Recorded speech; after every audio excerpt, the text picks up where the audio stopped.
Is this on? Yeah, great. Good morning, all. We're thrilled. This is the launch day of our third State of the World's Fathers Report. Some of you have, you've got copies or summaries in your chairs there. And I'm thrilled to be here on the panel with Susan Papp from Women Deliver, Molly Kennedy from Dove Men Plus Care, Brian Haleman from Promundo, and Tanjina Mirza from Plan International. All of us have been partners in this work and the advocacy that we're going to carry out that is part of it. A few numbers that we want you to pay attention to.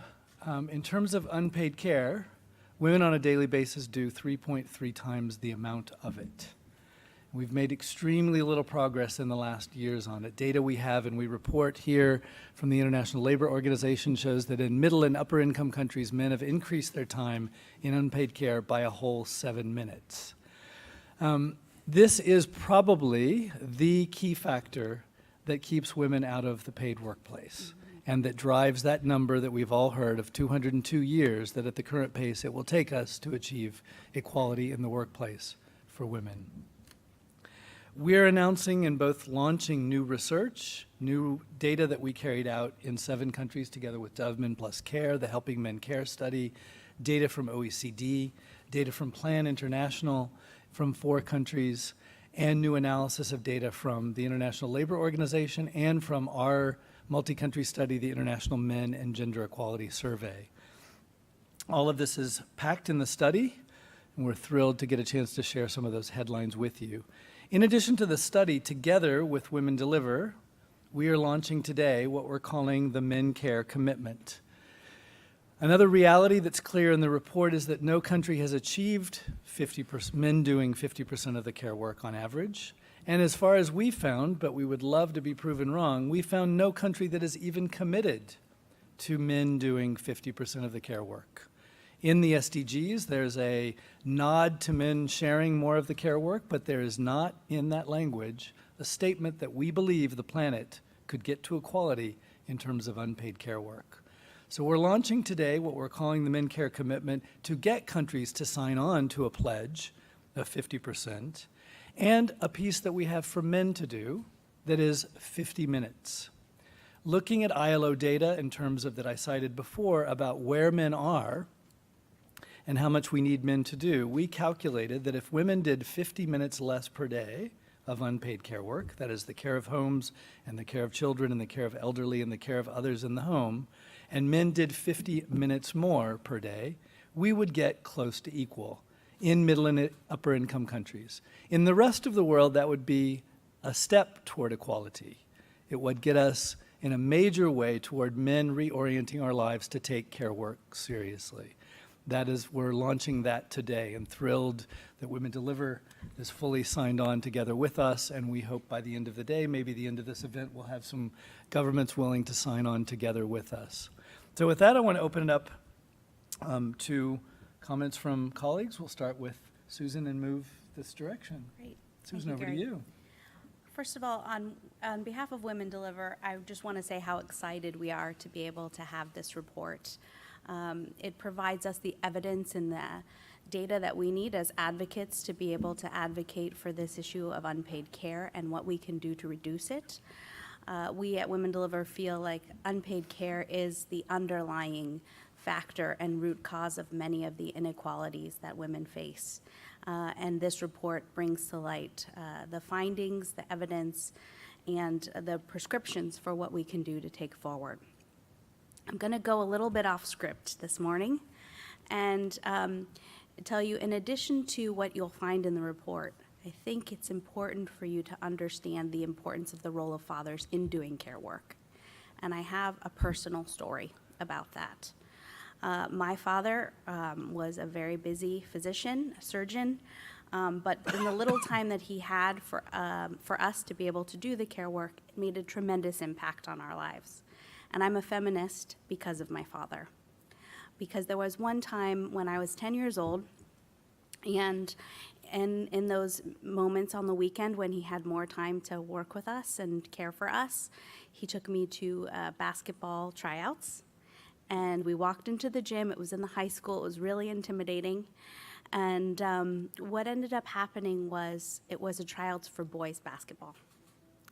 And he looked at me and he knelt down and said, "Susan, I'm going to leave this decision to you. You can stay in this gym and try out for the boys basketball team, or we can leave. But it's your decision, and I'll respect whatever decision you make." And I decided to stay in the gym that day, and I tried out for the basketball team. And I made the team, and the next year, I played all year, and the next year they started a girls' league. And I think had I had that conversation with my mother, it would have been a very different outcome. I would have felt too nervous to stay in the gym. And I think that example points specifically to the power of fathers, more so than any of the data that's in this report. And I imagine if you did a poll of all of the feminists in this room, many of the women would have the same stories that I have about experiences with their father. So I will come back to the data points as we get through this press conference, but I wanted to frame today's discussion in that very personal story. Thank you. Thanks. Now I'm going to invite Molly Kennedy. She's a senior brand manager from Dove Men Plus Care. Just want to note that in addition to the commitment, we're also launching together with, under the leadership of Dove Men Plus Care, the Paternity Leave Corporate Task Force. It's really clear from our findings and clear from the work on what keeps men from doing the care work and what keeps men from taking paternity leave even when it exists is workplace culture. And we're thrilled to be partnering with Dove Men Plus Care to work together to say, what does it take to build supportive work cultures so that women have the support they need and the leave and the support to take it, and that men are also doing our share and have an equal amount of leave to be able to do the caregiving at home. Molly. So thanks, Gary. So it's so great to be here with you launching the State of the World's Fathers report. It's been a journey, and it's exciting to finally be here. So I'm here on behalf of Dove Men Plus Care, which is a Unilever brand. And the brand launched just in 2010, so it's a relatively young brand, but it launched on the heritage of Dove, of challenging stereotypes and of supporting superior care, and for Dove Men Plus Care, specifically care from men for themselves and for other people. Last year in 2018, we began championing paternity leave for men everywhere because we saw that when men are involved from the very beginning, they become active caregivers over the course of their child's lifetime, and that paternity leave really benefits everyone. It leads to greater gender equality, it helps women, it helps children, and it helps the men themselves. They're happier, they're more satisfied with their lives when they're more involved caregivers from the beginning. So as Dove Men Plus Care, we've kind of embarked on this journey together with Promundo and focused on 3 key areas where we think we can make an impact as a brand and on this issue specifically. The first one is around making it understood, and that's where the State of the World's Fathers plays the biggest role. So really understanding, like, what are the barriers and enablers to men's caregiving? What's preventing men from taking paternity leave when the policies do exist? And what can we do about that? So we're really excited to look at the findings today and think about how can we use this as a tool for advocacy, as a way to understand how we break down some of those barriers and really enable men to be the caregivers that they want to be. The second area is around making it desirable. So in all of our communications, we try to portray men as they really are, showing men caring for their children, caring for other people, to really help showcase those role models that are both aspirational and relatable so that men can see themselves in that way and others around them too. And you'll see in some of the statistics there around how men are influenced by other people around them. And as Gary mentioned, in particular around workplace culture and social norms. And then the third area is around making it possible. So that's why we've launched this corporate task force together with Promundo, Women Deliver, and Deloitte, who've all been really incredible partners. And we're really excited to kick off that work, to really focus on how can we make a difference in corporate policy, workplace culture, and social norms together to really drive this change forward. We know that with this collective action, we can make a much bigger difference than just acting on our own. Mm-hmm. So I'll hand it over now to Brian to talk a little bit more. Thanks, Mom. If I may just add, Brian Haleman is a senior research officer at Promundo and has been the data Sherpa of this whole study. Boy. So Brian, over to you. Yeah, that's absolutely true. And so as a researcher on Promundo's team, it's always exciting to be able to share with the world new data that have never been published before. And so that's part of the joy of today, that we're able to offer, thanks to the generous involvement of DoveMen Plus Care and also Plan International Canada, survey results and interviews from over 12,000 respondents, male and female, from 11 different countries, in addition to global data crunching from different sources as well. So all of those numbers are in this report that I'm seeing for the first time in the printed version sitting next to me. But like with so many topics that are addressed at Women Deliver, we're not talking about some aloof scientific topic that none of us can relate to. We're talking about a real matter of the heart, a matter that we think about and interact with on a daily basis. And so the hope as a researcher with a report like this one would be that all of us can find our own hopes, our own stories, and our wishes for the care reality in our lives reflected in the numbers and in the stories presented here. The particular analytical approach and presentation of findings we took this year takes a structural view, really, to the issue of unpaid care work. And that comes from recognizing that there's no quick fix to this. If there were, we might have solved this long ago. But rather, we need simultaneous changes across levels of society. And so we've kind of presented the report according to what we're calling the 5 keys to unlock men's caregiving. And those keys reflect those levels of society. So at the broad policy level, as Molly suggested, that's the first of the keys, is to improve laws and policies. We see that in fewer than half of the countries in the world is there any kind of nationally protected, job-protected, non-transferable leave available to new fathers at the birth or adoption of a new child. But yet we know that that can be a very powerful driver. The second area we focus on is social norms, and we present data demonstrating how the persistence of ideas that the caregiving work, the feeding, bathing, taking care of the home, taking care of sick and elderly people is a woman's responsibility, that attitude remains prevalent, and it translates into a norm in terms of behavior. So, for instance, we present that according to a global study, children spend 40% more time on a daily basis on unpaid care work than boys of the same age. So we see those attitudes translated into norms for the next generation. We also know that at the family level, not all families have the same economic and physical safety situation, so we take that into consideration. What does it look like for the most marginalized families economically or physically in terms of their physical security or conflict and displacement scenarios? And then we look to the level of the couple for key number 4, and to the individual father at the very end. And in both of those scenarios, we hear strongly from our numbers those stories of the heart that I was talking about. That 85% of fathers in the DoveMen Plus Care study said that they would be willing to do anything to be very involved in the early weeks and months of caring for their newly born or adopted child. And when we asked women similar questions about fathers' involvement, over 65% of women said that they would have better physical health, and even more said that they would have better physical health if they were able to share, if men were to take a longer paternity leave at the birth of a new child. So that's a quick overview of the way the report is structured, some of the new data, and how they kind of speak to a need for multiple intersecting changes across levels of society if we're going to achieve equality in care work. Thank you. Thanks, Brian. And finally, I want to offer the microphone to Tanjina Mirza. She's the Chief Programs Officer with Plan International Canada, with whom Promundo's had the pleasure to collaborate on actually doing community-based work around engaging men as involved, nonviolent, caring fathers. And Plan was also part of the data gathering for this, bringing stories to life of what this work looks like at the community level to shift norms and bring men into this journey of gender equality. Tanjina. Yeah, thank you. So first of all, I just want to thank Promundo and all of those for listening here to think through what does it mean to be on the ground. And I wanted to begin with a personal story like you did. As a woman born in Bangladesh with no sons, we had 3 daughters, which is a very, not a very nice place to be where my father didn't have a son. I was the eldest of the 3 daughters.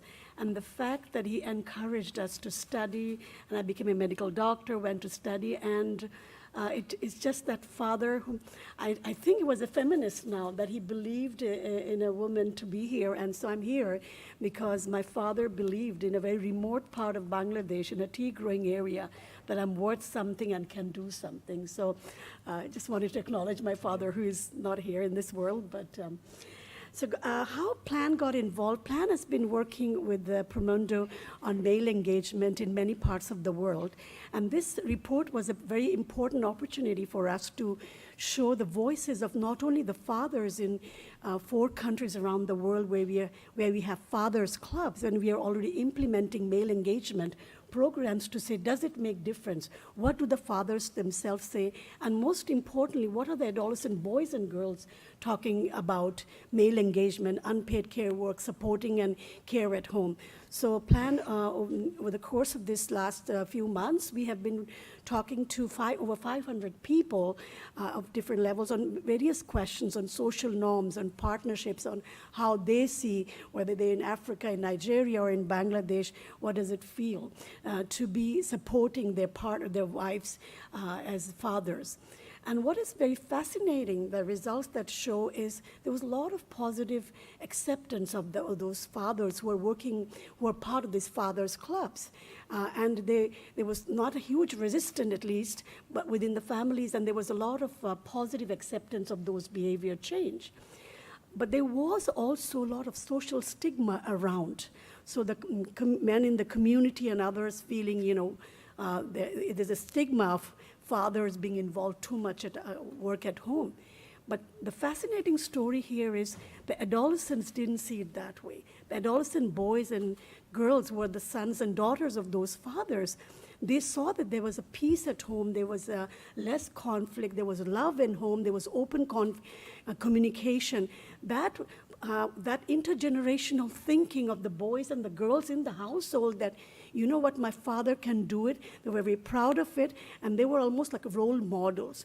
So I think that reduction of conflict, then the sense that their mothers were happy, that is a tremendous change, and tells us that even in countries like this, in very disadvantageous areas, change is possible and it can be done. And they also talked about these changes being lasting. So social norms, these are not like a huge monolith that cannot be changed. It's possible, and that Father Club's example in the 4 countries, the results clearly articulate that young boys and girls are watching, and they would like to emulate those kind of behavior and be the fathers in the future.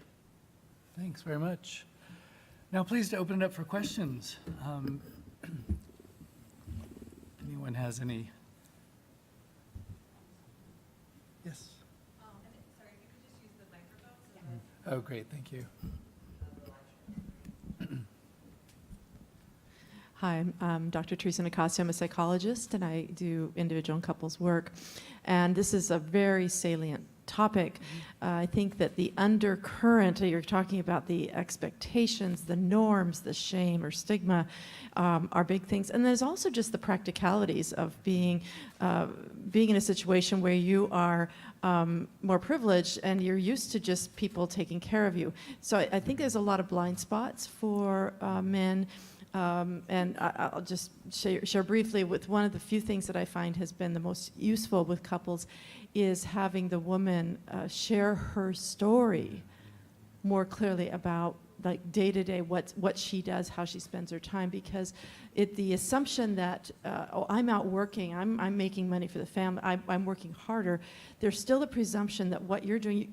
I came home and you were just hanging out with the kids, watching a movie with the kids, and it's like you're a bum, basically, is what's being communicated. So there's both the actual care, but then there's the emotional burden of feeling that you're not respected, and the perception that you aren't serving is huge. So I'm just wondering, so basically I do compassion-based work where I help the partners share their story, both the man and the woman, about what their day looks like and how it feels and what they come home to.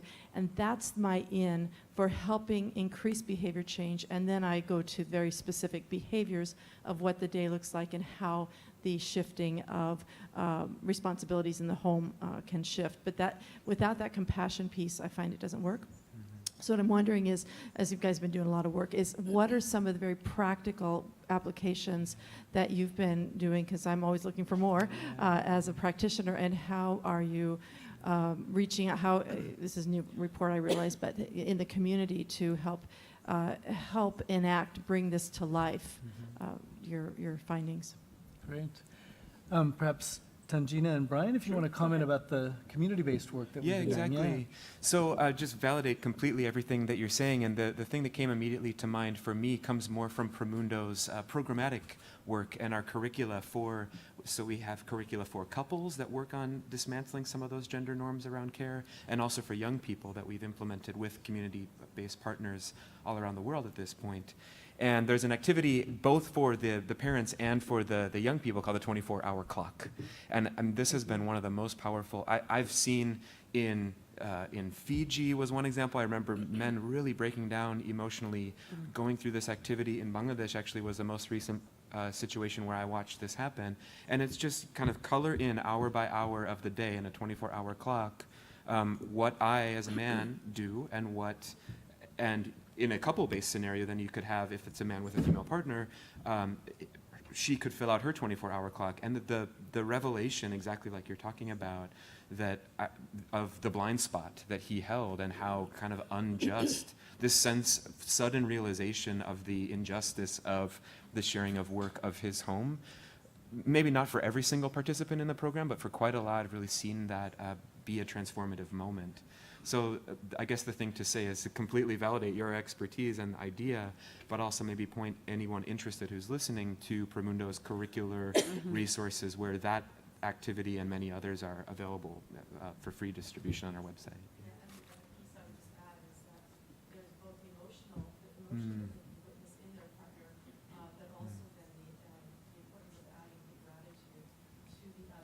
Yeah. Right. Yeah. And just to add from Yeah.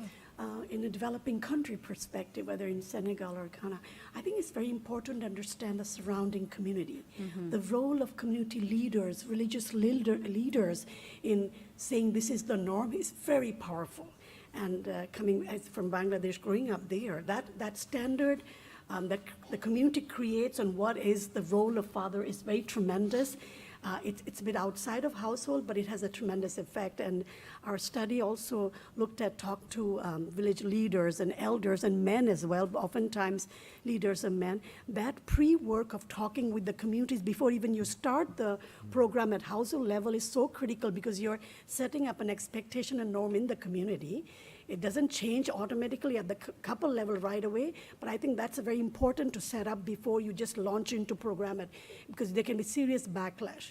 So I think setting up that community level expectation of what is norm and what is right has a tremendous impact, particularly in developing countries where social norms have a very powerful role. Another activity we use in the community-based work, depending on the setting, is a letter to your father, where you may express, it could be a story like Susan's that's a positive one, but there's quite a few that are about absence, about non-participation at home, about bringing violence, but acknowledging how much we know those experiences of how we're fathered and parented drive or can drive how we act as fathers and as caregivers. So that's also a piece that we include to try to both carry forward the positive aspects, but also create an opportunity where there can be a discussion of how would I've wanted to be fathered if my father was not involved or perhaps was violent. So we understand that that is a clear part and borrowed as well from approaches in psychotherapy. Another question? Yeah. I think in the back and then in the front. Sorry. Yeah. Thank you. We'll get to you. You mentioned that you were looking at research about like today's generation of girls, and I think Brian, you said that girls today will spend up to 40% more time caring than I guess little boys. I'm just wondering how you gauged that. Like, what did you use to measure that? And then once you did have your findings there, did you share them with the families that you had been talking to? And were they surprised? Yeah, in that particular case, that's citing from a UNICEF study in the report. So maybe just to reflect that the State of the World's Fathers is presenting kind of both our new data collection that we undertook in partnership with Dove Men Plus Care in 7 kind of middle upper income countries, and the Plan International Canada study, which was interviewing direct participants in their programs in Bangladesh, Ghana, Haiti, and Nigeria. And so I wonder if this kind of example would speak to any of the responses coming from the adolescent girls in the Plan International experiences. But I'd have to like kind of dig up that UNICEF study for you for that particular question, if that makes sense. I was kind of just wondering if it was, Yeah. and yeah, maybe this isn't the But right question, but generally in our survey work, we never want to use kind of a vague category name like unpaid work or anything like that. We would ask very specifically questions of time use. So how many hours per day are you spending on cooking food, cleaning the bathroom, cleaning the kitchen, feeding children, very specific, so there's no possibility of misinterpreting.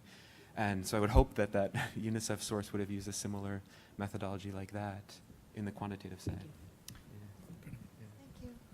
Hi, I'm Anna Santos. I'm a journalist from the Philippines. I have 2 questions. First is about paternity leave.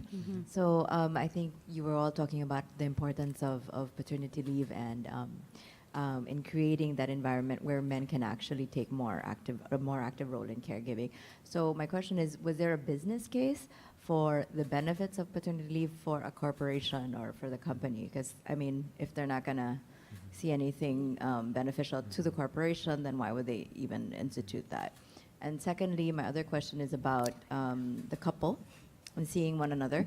I come from the Philippines, very macho culture. So sure, it's great that men are active caregivers and all that, but was there anything about how they would come across as more sexy and attractive to their partner if they took on a more active role in caregiving? I just think that's something that's more appealing to the Filipino male. And I'm sorry to the Filipino males out there listening. Yeah. Susan, you want to talk about the business case? Yeah, I want to and talk Molly? about the Yeah. business case and actually how it relates to 2 other reports that are coming out this week at Women Deliver that have come out. There is a clear business case for equal paternity leave. You have more women who are able to ascend to roles of leadership in companies when you normalize parental leave across both men and women. The report that came out by McKinsey talks about this and highlights it. Also, the report that Women Deliver and BSR produced on the future of work has some really interesting case examples that I'm happy to refer you to. But the headline here, and it's from some of the McKinsey work, is that when you're able to make sure that women are able to participate equally in the workforce to men, it yields increased global GDP of 26%. That's 28 trillion with a T globally, and that's more than the US and China combined. Yes, 28 trillion, 26% in GDP, global GDP increase.